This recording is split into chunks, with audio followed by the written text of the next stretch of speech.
Welcome to the Cambridge Financial Podcast with Bert Salazar, CEO at Cambridge Financial Partners, LLC. This podcast is all about tax-preferred retirement planning, economics, financial risk management, and achieving a risk-free and successful financial life. Now, your host, Bert Salazar.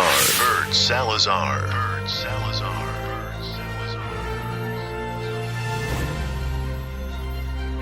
Good day, everyone. Welcome to another Cambridge Financial Podcast. I hope that all of you are doing well.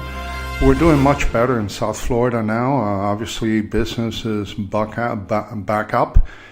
Most people in the marketplace are already moving on with their lives. Obviously, we've had quite a bit of damage, property damage.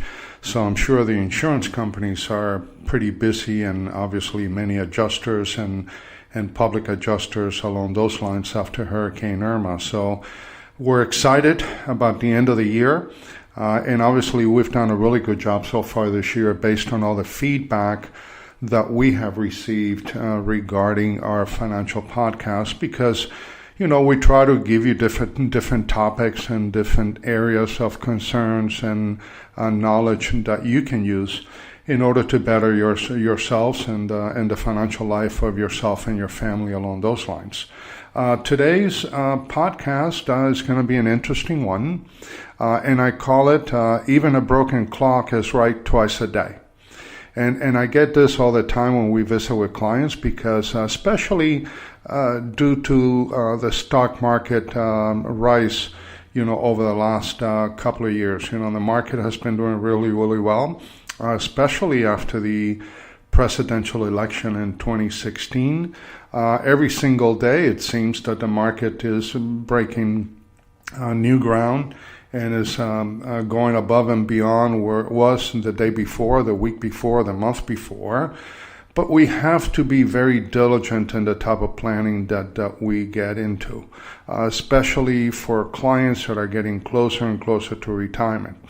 Yes, the market is doing well, their assets are growing, but obviously the markets are very volatile and they move up and down on a regular basis. And sometimes, by the time you figure out that the market is correcting itself, for many of us it may be a little bit too late. Now, one of the things that we do here at Cambridge with just about every single client that we engage is we use an economic model, which is called LEAP, L-E-A-P, Lifetime Economic Acceleration Process. And one of the major benefits of this economic model is that it gives all of us at Cambridge the ability to look at our clients' assets and investment decisions through a telescope as opposed to a microscope. And that's a major difference in what we do at Cambridge. Many a times when we engage clients for the first time, the first thing that we ask them to do is to bring us all of their statements, bring us all of their tax returns, sometimes for the last 2 years, sometimes for the last 3 years. And then we take all that information and we put it into our economic models. What is interesting about our economic models is they're interactive in nature. In other words, these models are not going to tell the clients, what they need to do. What they will show is what happens when you make a decision and what is the impact of that decision on either side of the ledger. Sometimes you make a financial decision that has a positive impact on one side of your planning aptitude and your planning model, but then it has a negative impact on the other side of the ledger. And for you and for me and for all of us here at Cambridge, our number one goal is for us to get our clients to build wealth, to do it on an economic basis, to make certain that they're able to maximize their return while minimizing all of the eroding factors that we will be discussing in a few minutes in order to get them to be as successful as they possibly can in the marketplace and for the rest of their lives. The LEAP model has been around since 1980. It was put together by an economist by the name of Bob Castellone. He's still actively involved in LEAP. And what we truly admire about the LEAP is the way the thought process that went into putting this together. If you look at a traditional LEAP model, it's got 27 drawers. There are 3 sections to the LEAP model, and every section has 9 drawers. So therefore, every product, any investment that you can think of will fit one of the drawers in the model. And the reason why Bob Castellone developed this back in 1980 was because he was tired of seeing traditional financial planning and the damages that traditional financial planning and advisors that do not have an economic background would make and would bring upon their clients when it came to planning for the future, whether it's retirement, education funding, family protection, whatever they may be. Now, what are some of the things that we try to alleviate and we try to identify using the LEAP model rule book? Number one is we need to identify the problem. And whenever we engage clients and we'll put all their data into the model, then we start going through a questioning process where we're trying to figure out what it is that the client wants to do. And over 90% of the time, or even closer to 95% of the time, what we find is what the client is doing is totally different than what they intended to do. And the reason for that is that there are 4 of them. Number one, most of the decisions that our clients make when it comes to finances are done one at a time. They're done at different times of their lives. They're being done with different people. And most important, they're being executed under different economic circumstances. So if you're attacking different issues and concerns, just doing it one at a time, at different times with different people under different economic circumstances, it is obvious to see why the majority of Americans are not financially independent when they reach the age of 65. Why? Because they don't have a rule book. They don't have a macro manager that will make certain that each and every one of those decisions that are being made are correlated to one another, and that it does not provide any negativity or negative impact on whatever it is that they're doing in their model or their financial life. Now, what is the solution to all these problems? Well, number one, it starts with a structural model. If you don't have a model from which to work with, it is very, very difficult for anyone to be able to achieve financial security. Now, the model that is put together has to be organized. It has to have rules of engagement, so it's got to be rules-based, and it has to be optimized.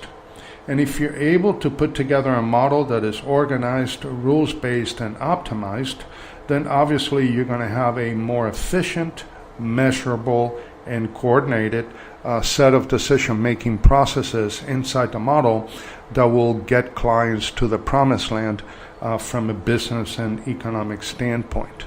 And this is something very, very critical, because one of the analogies that we try to make with our clients is that, anyone that has ever tried to play chess, can you imagine playing the game of chess without having a chessboard? How do you play it? Where do you go? I mean, every move is designed under the chessboard. Every move has certain rules and certain guidelines. So the knight can only move in a certain direction. So obviously, if you don't have a chess board, it's almost impossible to be able to play the game of chess. And the same thing applies to financial economics. Now, as I stated earlier, the LEAP model that was put together by Bob Castellone in 1980 and still extremely viable today is the only one in the world. And it's got 27 drawers and 3 sections. And the first section of the model is the protection section. And there you have obviously from auto insurance to property insurance to umbrella and liability insurance, disability income, medical insurance, government plans, that would be your Social Security, etc. Wills and trusts and legal documents. You have trust and ownership, and then obviously you have life insurance. Now, the reason why the protection in the model is at the very top is the fact that the majority of the clients that I engage have done a fairly decent to a very good job in managing their assets and their investments and their asset allocations and so forth. But the majority of them have done a horrible job in managing protection.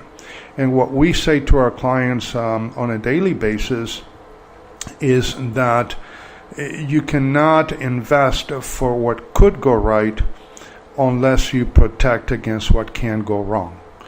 So the protection component of the model is very, very critical. The second area of the model is the area of savings. And this area of the model is very critical because it allows for safety, it allows for safety and yield, and it also allows for safety, yield, and tax benefits. So when you compile the savings component of the model with the protection component, and by the way, the protection component does the same thing. It protects your assets, and income, and also protects your assets, income, and life. And when you put those two together, then you start to really see some of the critical aspects of economic modeling that are so important for Americans today and in the future. Now, this third area of the model, besides protection and savings, is the area of growth. And the area of growth is where the assets in those areas are looking primarily for income. And many retirees will start putting money in those areas as well. And then obviously they also looking for income and growth, and then finally income growth and tax benefits. What's interesting about the economic models that we use through LEAP is as you go down the model, from protections to savings and growth, and then inside each and every one of those sections, as you start to move down those sections, you start to gain certain advantages, whether there's growth or whether there's tax benefits, and by the same token, you may start gaining certain liabilities along the way. So the other area of the model that we use is what we call cash flow and debt management. And whenever we engage a client, we want to make certain that we can maximize their cash flow opportunities. We want to be certain that there's a possibility to do some debt restructure and tax-preferred financing, that we do so. If you're able to have a debt that is tax deductible, then that's what we consider a tax-preferred financing. Now, always remember that there's a major difference between having debt and having liabilities. When you have debt, that means that if you owe $200,000, you don't have the money right now to pay off that debt, even if you wanted to. And we consider that a debt.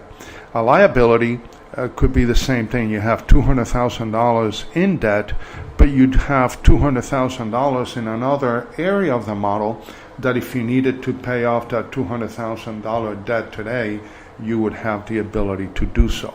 Now, you may not do it at this point in time because you have certain leveraging benefits that you may be using that is primarily enhancing the overall growth of your economic model.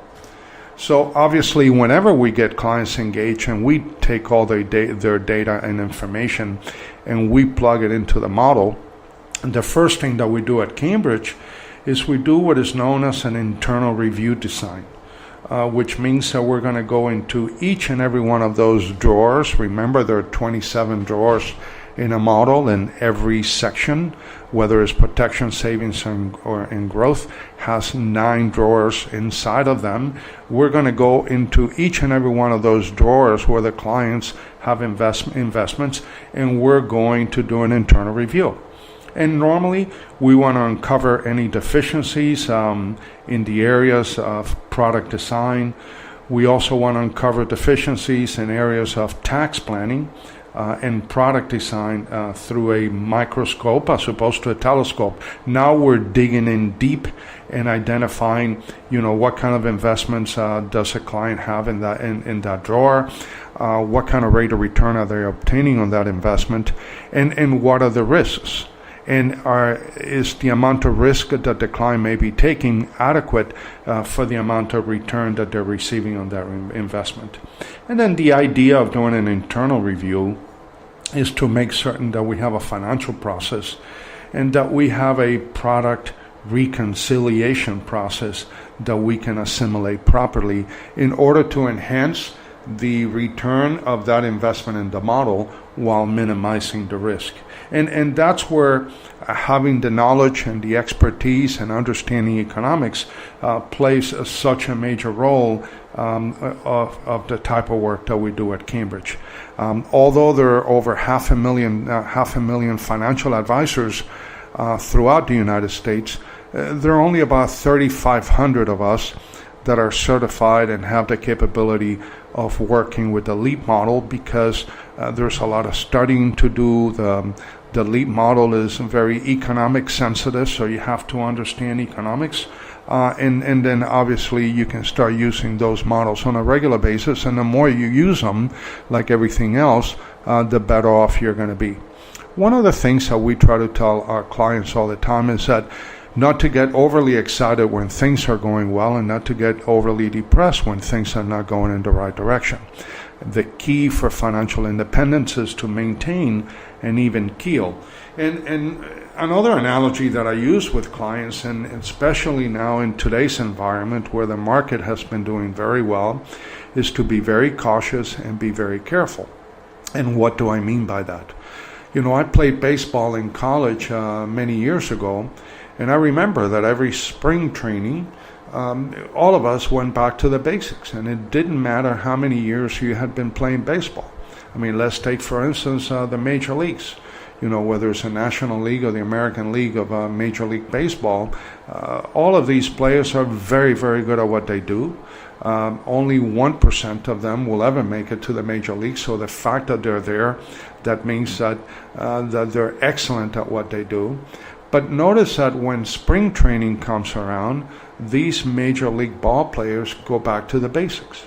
If you happen to play in the outfield, you learn how to catch ball, how to avoid the sun when you get fly balls and you're playing during the day, how to throw to the bases, how to make certain that you don't miss the cutoff man when you're throwing to a base and you have a runner moving from one base to the other.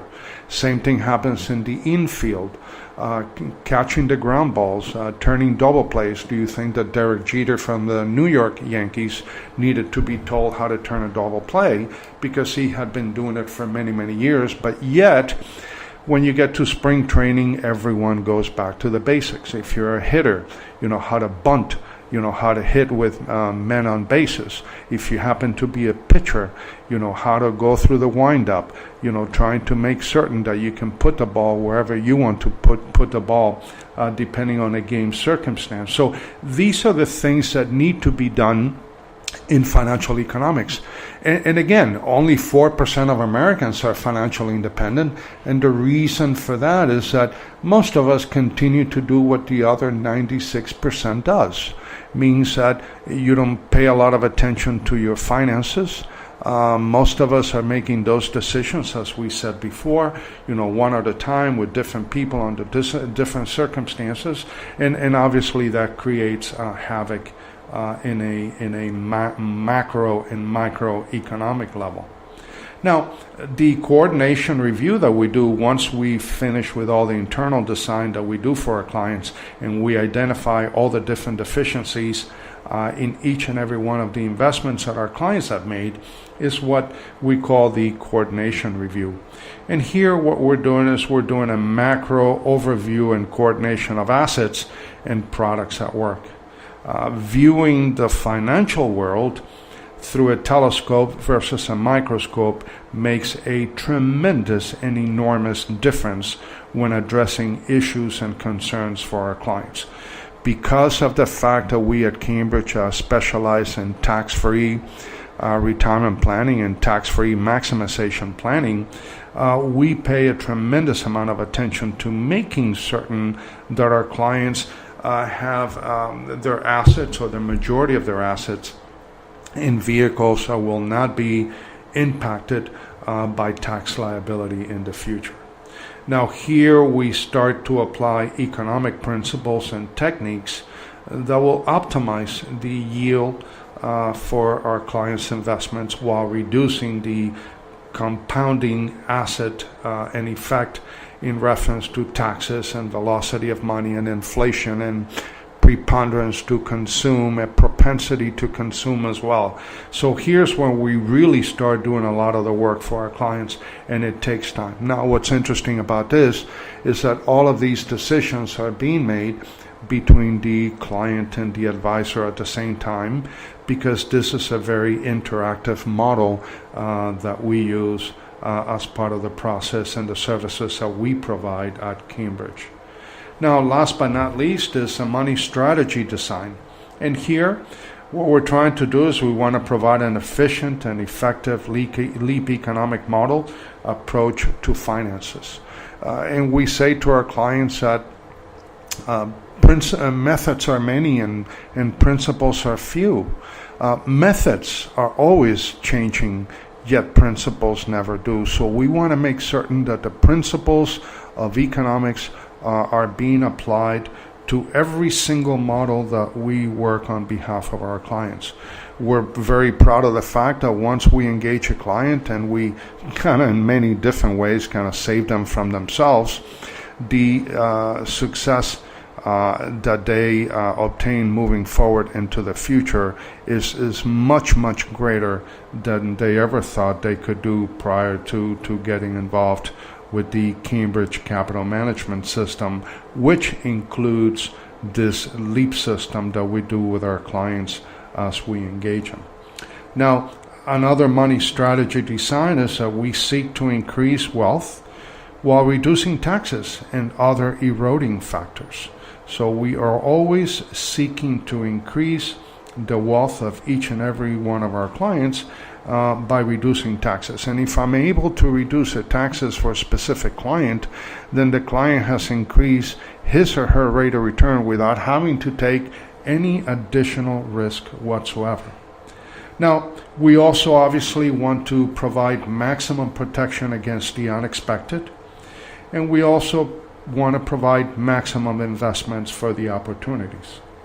So, as a final thought to this process that we use with our clients, is critically important to understand that the LEAP model that we use is the financial game board.